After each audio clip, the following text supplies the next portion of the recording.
Hey, I'm Decathlon Gamer. Welcome back to FM24 Youth Factory, episode 71. Okay, so we're into that new season, right? We've had a decent start to that new season. We've played just one match from where we left off because the transfer window was coming to an end. In that match, things could have gone better. We did get a point. We were on the road, but XG-wise, we should have won the game 3-0. We had a 2.8, 2.9 XG. They had a 0.2.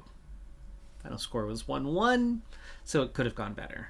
But clearly, we're headed in the right direction. Now, the transfer window. 400 million spent in the championship. It's a lot of money. But nearly 100 million of that, nearly a quarter of that was spent by Wolverhampton alone. Big changes in the market. Luton Town, 15 players in. Middlesbrough, 18 players out. The always prevalent and relevant player expenditure still has Everton on top, but Wolves very close behind. Remember, Everton last year ended up finishing one spot above us. Just a handful of points ahead. That was it. That was all that separated us, other than the highest salary and the lowest salary in the league. But Wolves now much, much closer. You still got Sunderland in that gap in between. But, I mean, they're spending a fifth of what Everton is spending. Four-fifths. A fifth less. Huddersfield quite a ways behind with Blackburn, Middlesbrough, Stoke, and Fulham before things really start to drop off. I mean, at 50 million, we're talking about 40% of what Everton is spending already. I mean, huge gap. We are still dead last. We are closer now than ever before. It's not as pronounced, as significant. Burton Albion is only a couple million ahead of us in payroll. QPR and Barnsley, even arguably Lincoln City are, in the ballpark.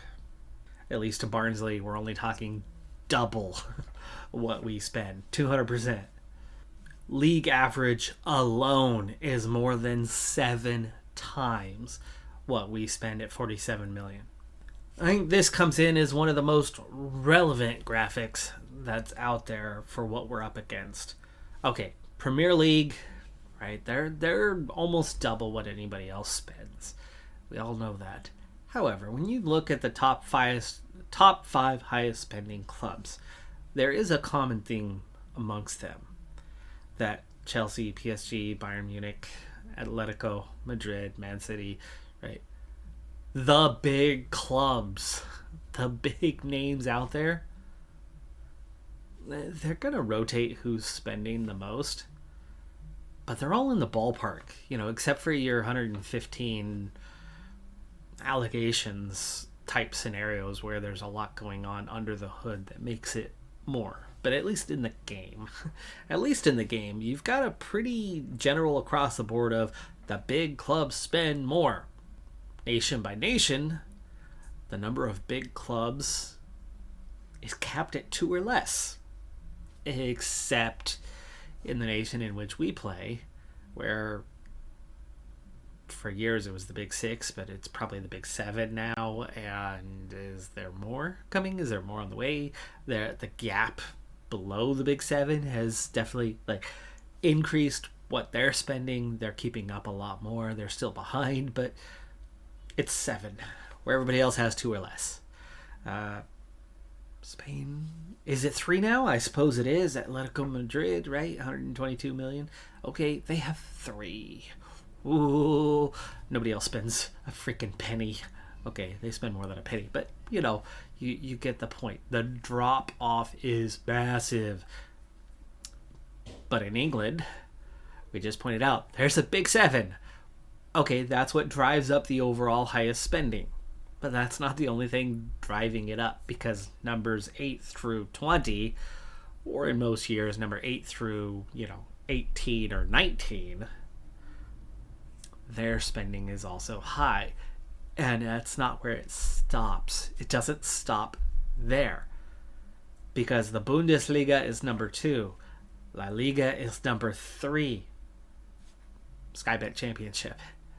We are number 4. We are outspending Liga 1, like across the board, the biggest leagues in Europe, and the vast majority come in behind the championship. And okay, we've seen the table, right? And the Wolves spent a quarter of what was going on. So it's not balanced. It's not balanced here in the championship. But the thing is we are matching most of those top leagues. And that is making it very hard at this stage that we are at now to improve and increase and climb, right? One tier below, we struggled through 1 year, and then we found ourselves promoting. And we've done that at previous, where we didn't promote, and then the next year we win the league, right? So it was back to back to back to back to back, and then 2-year sets. This is not going to be a 2-year set. There is more to overcome because of the finances involved now from Championship and especially Premier League. There's going to be more incremental steps along the way, bigger, harder. Transfer window has closed. I didn't lose any players. We got close on Joseph, but they never exceeded his value. Lee Ward, the latest to be upset that we didn't accept a bid for him. So, okay, there's some things to overcome. But a lot of the guys who were upset last season are happy now. It's been long enough. They're over it. And the bids this summer didn't come in that, outside of Joseph in particular, didn't come in to be so bad. So looking at, like the morale side of things, the team cohesion is fantastic. The leadership support is very good. Club atmosphere is good. But we only have 2 players who are currently unhappy. 2. That's pretty freaking good at the end of a window. And it's Lee Ward and Christopher Joseph. And it's Nottingham Forest, who's been coming in for both. The agreement side, though, there are 7. There are 7 players within the organization who agree with them. It's causing a little bit of a hit, right? Because 7, if it's different 2 from the other 5, 7 plus 2, there's about 9 in all that have certain amounts of less than happy. And that's that club atmosphere being down a little bit. But all in all, compared to a typical season, it's a good place to be. It's a happy place to be. And of course, we have made that improvement. We're, 115 pluses. Things are fairly good now, with an FA Cup not even until January, September, October, November. Probably just going to be flying through this season. Because like I said, I don't think we're looking at 1 year struggle, next year promote. The gap is bigger. It's going to take more to overcome. I think this year we're looking more at just being that comfortable mid-table. And right now it feels like that. Team is definitely playing better, more competitive. I don't think we're going to be facing relegation or promotion playoff type battles at all. And this feels like at least a 3 or 4 year project to get out of the championship. So years 2 and possibly 3, probably going to go pretty quick. Speaking of, let's accelerate. The season was having a pretty okay start, and we were comfortably mid-table, and then things got not good. Beginning of October, Sam Julian went down with a medium-term injury that has seen us go on a 7-game winless streak and just 2 draws in that stretch. But here's the good news. For the last 2 months, since the Burton Albion win, post that, over those 7 matches, I think we've played 1 team outside of the top 10. Our next 5 in a row are teams at the bottom end of the table. And then a couple of harder matches, but over the next 2 months, there's only 2 top 10 teams on the calendar for the next 2 months. We have opportunities. And even though I find myself near the bottom of the league right now, It's not all bad. The performances are actually kind of okay. We are way more competitive than a year ago. Looking at team defending, we're right near the top in clean sheets. Defensive actions, we're way above league average. We win the ball back better than anybody else in the league. Our final third passes against last year was really bad. This year it's almost league average. The expected goals against, it's not good. It is below average, but it's almost average. We just happen to have teams finishing a little bit better than we are right now. And I think some of that is this 7-game stretch, because the one position I really don't have a good backup in at all is goalkeeper. And we've now spent half of the season so far without our starting goalkeeper. But attacking was a different matter last year. We defended kind of well because we were ultra defensive, especially as the season went on, but we could not score.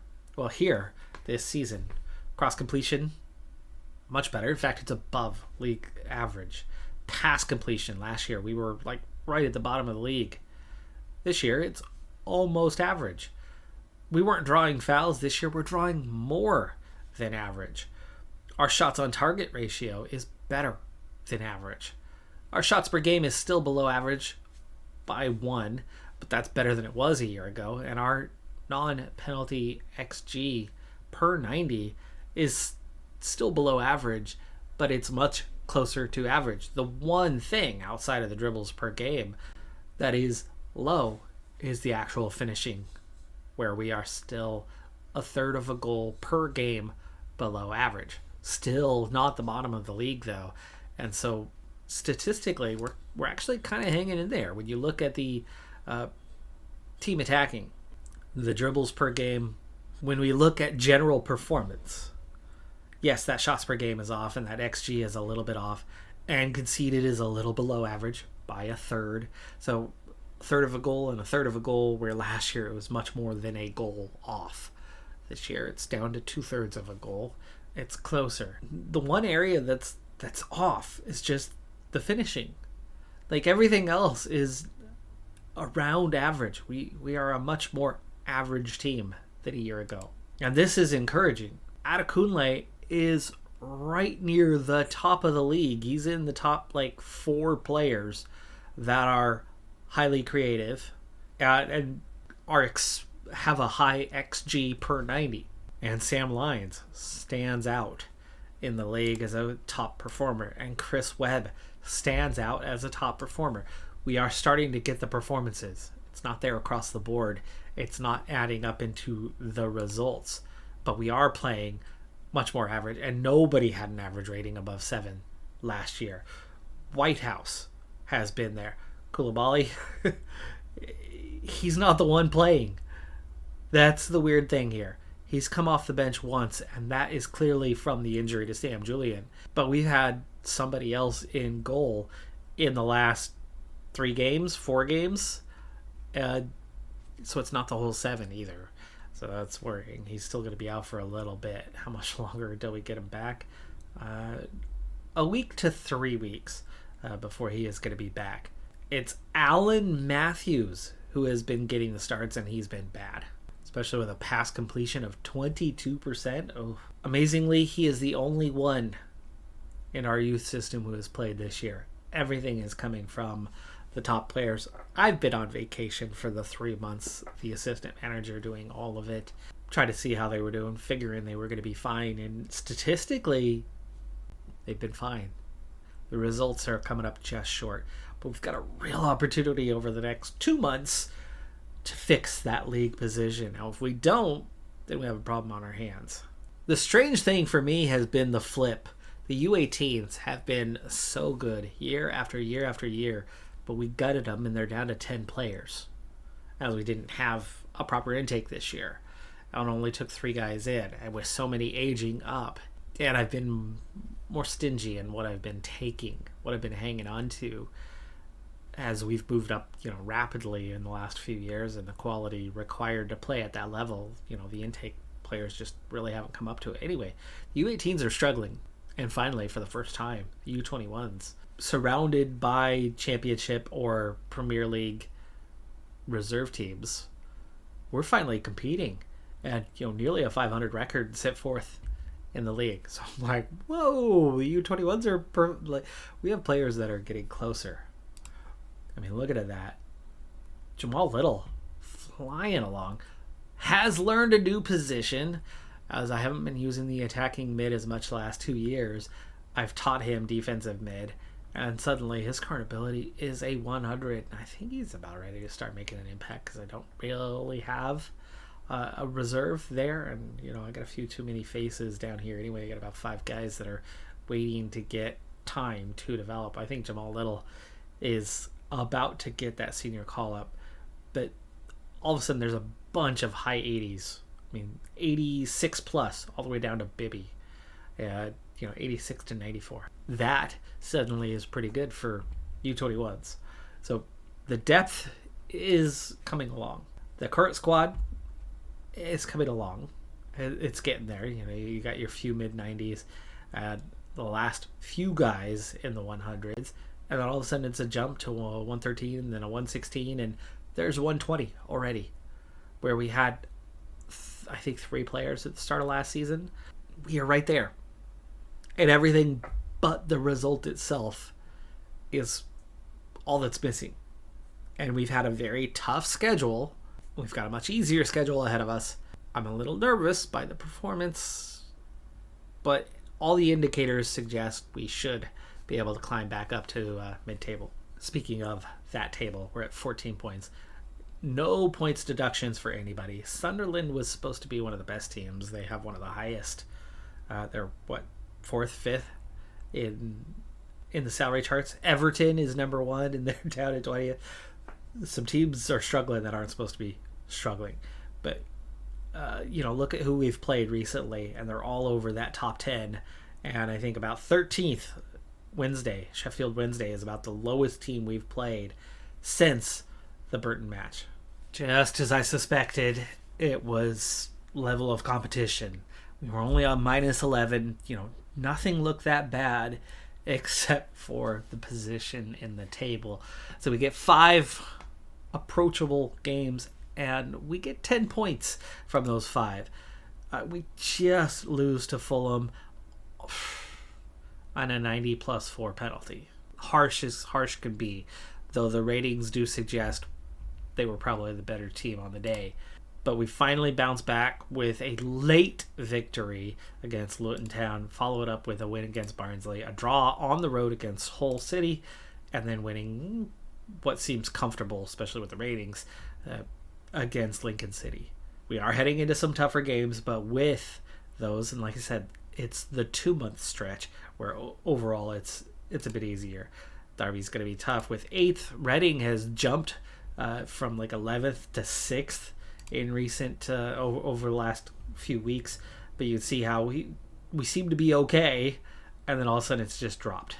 But now it's climbing. This is the best we've been in a while. We're 18th. We're only on -8. We're on 24 points. We're back to that okay, comfortable-ish range. But last place is on 20 points. We're only 4 above that, but we're also just 3 points from 13th. So across the board, things are pretty close in the league.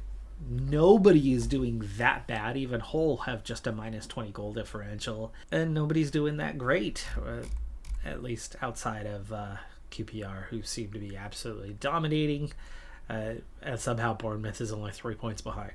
But now it's late December. We've played 21. We're 2 matches away from the halfway point. We're in a very similar position to where we were last year at the end of the season, not where we were December. We didn't even have our first league win until November a year ago. So even though this season has been less than what we hoped for, we find ourselves in a much better position than a year ago. I think the biggest problem is just we can't seem to get anybody to put the ball in the back of the net. Archie Jones, who is kind of left out with the new formation, leads the team with 4 goals. Sam Lydes, 6.9, so we still don't have a 7 rating. But Adekunle has definitely been good. And how's that development piece? It's only been a couple more weeks, so I doubt things have changed much, but Sam Julian is finally healthy. And, we've got 2 players that are really carrying the team. But Walker Joseph, right? They're starting to pick things up. For the moment, Jamal Little, I'm going to leave him where he's at. He can be selected. Oh, that was a quick return for Sam Julian. Alan Matthews ended up picking up 3 starts, and Koulibaly never did get a start.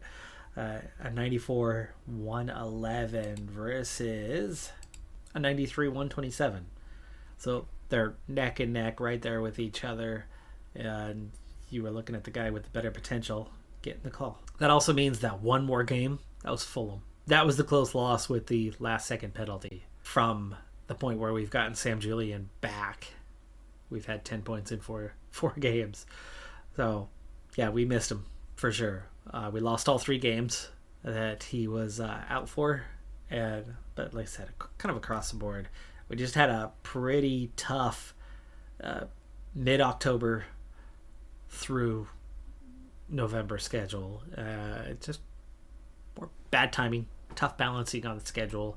Of course, morale was low, and that was difficult to deal with, but things are looking better. Anyway, Jamal Little, I want him to continue. He's developing rapidly right now. He's training extremely well. He's enjoying himself. His ratings have not been great, and I think a lot of that's coming down to he's been training in a new position, getting used to things.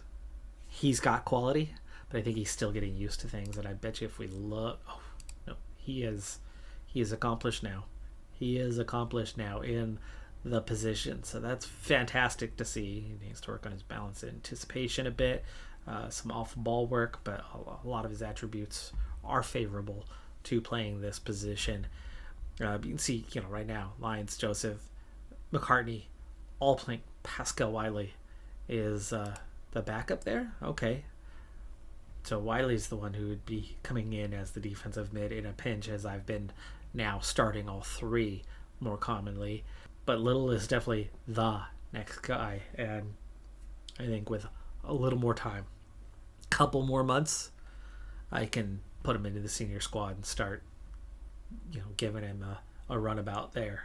It's obviously still not comfortable, but we're back into that plus 1 point per match area, and it's very tight through the bottom half of the league. Very, very tight, so it could change real fast for the good or not for the good.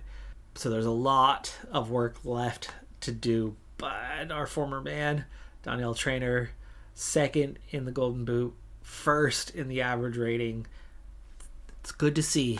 We do have guys that are performing very well. We actually dropped to 6th in the farm system, or in the development system world rankings, and Ethan McLaren dropped to 9th in the World Player of the Year rankings, or World's Best Player rankings.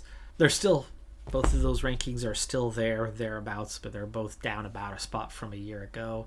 Things have stagnated a little bit, but really, right? The answer is there. We are progressing better than the team is showing right now. I mean, we were saying mid-80s was down about here a little bit ago. Suddenly, look at all these guys that are approaching mid-80s. It was Bibby, but Bibby was not here. Bibby was, up about here last time we checked. So in just a few more weeks, we've seen a few more points from a bunch of guys that were lower 80s just a little bit ago, and are suddenly approaching the higher 80s. So that U21s team is growing rapidly, giving us the depth, giving us the support, and giving us a whole bunch of players, because outside of like Hurley and Wright and Yetton, almost his entire group is higher 120s, if not 130s in potential. And when you look at this senior squad, okay, yes, there's a few guys, but look at all these 120s. Lots and lots of 120s. We haven't had that many 130s coming through, or at least that are still with us. Those that we had are those players that have been sold over the years.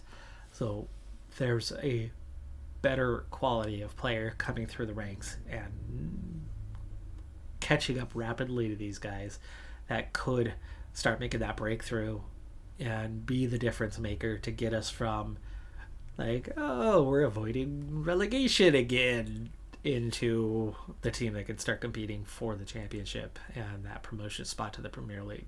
There is definitely still hope. It was just a couple episodes ago that I was kind of going like, I don't know if there's a path forward. I don't think I see one. Well, I'm seeing a whole bunch of guys that are 10 points better potential than a lot of what we have in the first 11 and are developing very rapidly. And wow, this season, performance-wise, results-wise, performance is better. Results, it's a little iffy, but it is improving. And wow, that 5 matches was a pretty good opportunity to help turn things around, and has. Now the morale's higher, and while the next 7-8 matches not quite as easy as the 5 we just played, they are not a bunch of top 5 teams. We've got 3 top 10 teams between now and the end of January. It was 2, now it's 3, but after that it's a lot of games that are pretty approachable, and I'm optimistic that morale's improving. But oh wait, here comes that January transfer window again. So we survived the summer. Will we survive January? And we're just finally getting some momentum. So this is what happened last time too. It was December. December was when we took off, and here we are 2 years in a row taking off, but in a better place than a year ago. Not by much, by a bit. Handful of points better off anyway. Told you things are improving and on the up. I went ahead and decided I was going to make that halfway mark so we can call it an episode halfway into the season, with the two of those 3 hardest matches between where we were a moment ago at essentially Christmas and the end of the month of January. 2 of 3 harder matches already behind me, and I get 4 points. We go and both on the road. Both of these matches on the road. 8th place, Derby County, 1-1. They get a penalty to go ahead. Where are we at on penalties all of a sudden? That's been harsh against us of late. But Lanahan Penrith equalizes in what looks like a game where, we didn't have the 7.0 ratings, in a game that's going 0-0 all the way. I think a lot of their players aren't going to have that 7.0 rating either. But to get that equalizer late, huge boost, big help. Keep things going. No losses at that point from 5, now 6 in a row, within going to the 6th place as of a week ago, Reading, and beating them comfortably. They went ahead, but we go and score 3 straight, and you can see the ratings definitely suggest we earned this one. Huge and massively unexpected that we would get results in each of those. And then now we're going into that easier stretch. We've got last place Hull, and then Burton right after that. Ipswich is 12th. We have Exeter away for the FA Cup 3rd round. Not going to be easy there. Where is Exeter even playing these days? League 2! Holy crap. Yeah, we got to be favorites for that, right? Sheffield Wednesday is 20th currently, and Stoke 8th. So you got 2 iffy, 3 very winnable matches, very winnable, relegation teams, and then 2 not so easy games, but not impossible games. So January's looking quite possible that we can keep the run going, and now we're 15th. Now we're, -6 and looking strong. But that was the point a month ago. We weren't looking bad. The data suggested that we were pretty dang competitive and nearly average. It's just the results were coming up ever so short. But we got an easier run of games, turned morale around, and are now getting the results even against better teams. So I'm happy with where we're at. Got nervous there just for a little bit that hold on. Wait a second. Are we still in trouble? No, it turns out we're doing pretty okay. But even then, we're only 5 points above the drop. We're only 7 points above last place. And things jump pretty quickly ahead of you with Ipswich 5 points ahead. Same gap to the drop, but that's 3 positions up the table. But we're in a pretty good place. Match fitness is good. Almost everybody is happy. Rossini's a little concerned with his playing time, and Redknapp is ticked off, but he was supposed to be gone this season anyway. He wasn't supposed to be here. I was trying to let him go, but he had a clause in the contract that automatically triggered, and he got one more year in his contract. I didn't want that year. I was ready to let him go. He is causing us a little bit of problems. His morale is definitely not good. He's asking to leave. January is about to hit. I'm going to see if I can get him out of here because I have replacements. I mean, for one thing, Ashley Potter has caught and overtaken him, and they have the exact same sequence other than Redknapp can also play on the left, and Potter, that's the only thing he's missing, which we are missing that thing, right? We are definitely missing that element. Lee Ward is kind of the backup to McFadden, and so I am left missing that wing back on the left side. Missing those wingbacks, period. But I've always been missing those fullbacks, and it's been a problem that we've been stuck with McFadden and Redknapp for so many years with them underperforming. And all of a sudden, here comes Lee Ward, and okay, his overall rating is not great, but a 6.78. Looking at the rest of the team, oh wait, no, hold on a second. He's not so bad. He's performing near average compared to his teammates. I mean, technically, he's got a better rating than Akinkunle, our best outfield player. And, he's right there with Walker and et cetera, et cetera. So we finally have a wingback or a fullback who is playing up to the standard of his teammates. Now, is that the players were never good enough? I think that's part of it.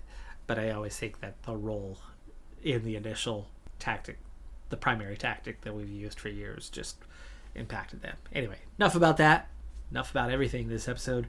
We're going to go ahead and call it out an episode, and we are halfway into the season.